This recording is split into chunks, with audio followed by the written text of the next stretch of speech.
17 महीने लग गए लेकिन जीत सच्चाई की हुई है, जीत ईमानदारी की हुई है।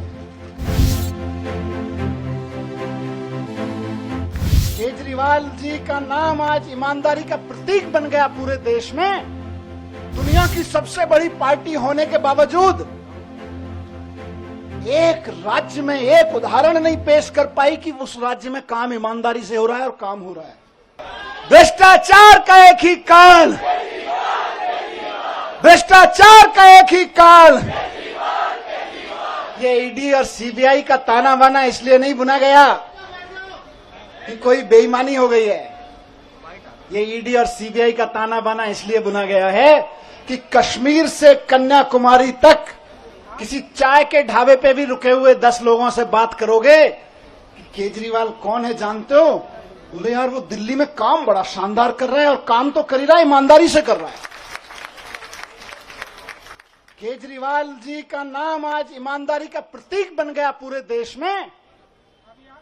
और भारतीय जनता पार्टी इतनी अपने आप को कहते हैं दुनिया की सबसे बड़ी पार्टी होने के बावजूद एक राज्य में एक उदाहरण नहीं पेश कर पाई कि उस राज्य में काम ईमानदारी से हो रहा है और काम हो रहा है।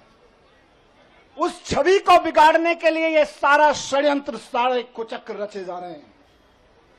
उस अरविंद केजरीवाल जी की ईमानदारी की छवि को बिगाड़ने के लिए। लेकिन जनता जानती है, जनता के दिल के दरवाजे खुले हुए हैं।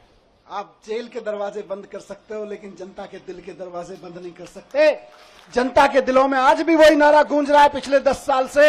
बताइए क्या? भ्रष्टाचार का एक ही काल, भ्रष्टाचार का एक ही काल। और जिनका जिक्र अभी संजय भाई ने किया कि इधर उधर जितने भ्रष्टाचारी थे सबको इकट्ठा करके भारतीय जनता पार्टी बना ली और भारतीय जनता पार्टी बड़ी पार्टी कर ली, उनको भी कहना चाहता हूं कि आपका काल अभी जेल में है, लेकिन ज्यादा दिन तक जेल में नहीं रख पाओगे, आपका काल बाहर आएगा। 17 महीने ये आंसुओं, इन आंसुओं ने मुझे ताकत दी है 17 महीने जेल में। मैं जब राजघाट पे आपसे बात करके गया था तो कह के गया था शायद 7-8 महीने लगेंगे। मुझे उम्मीद थी कि 7-8 महीने में न्याय मिल जाएगा, लेकिन कोई बात नहीं, 17 महीने लग गए। 17 महीने लग गए लेकिन जीत सच्चाई की हुई है, जीत ईमानदारी की हुई है। इसीलिए कहते हैं कि भगवान के घर पे देर है लेकिन अंधेर नहीं है। भगवान के घर पे देर हो सकती है लेकिन अंधेर नहीं हो सकती है।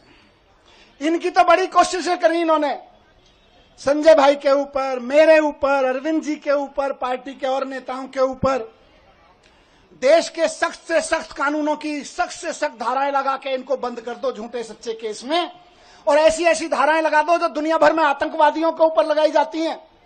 ऐसी ऐसी कानूनों की धाराएं लगा दो जो दुनिया में ड्रग माफिया के ऊपर लगाई जाती हैं। ऐसी ऐसी धाराएं लगा के इन्होंने सोचा इनको जेल में बंद कर दो, तो जैसे आतंकवादी को जेल में डाल देते हैं तो सड़ता रहता है, जैसे ड्रग माफिया को जेल में डालते हैं तो दुनिया में सड़ता रहता है।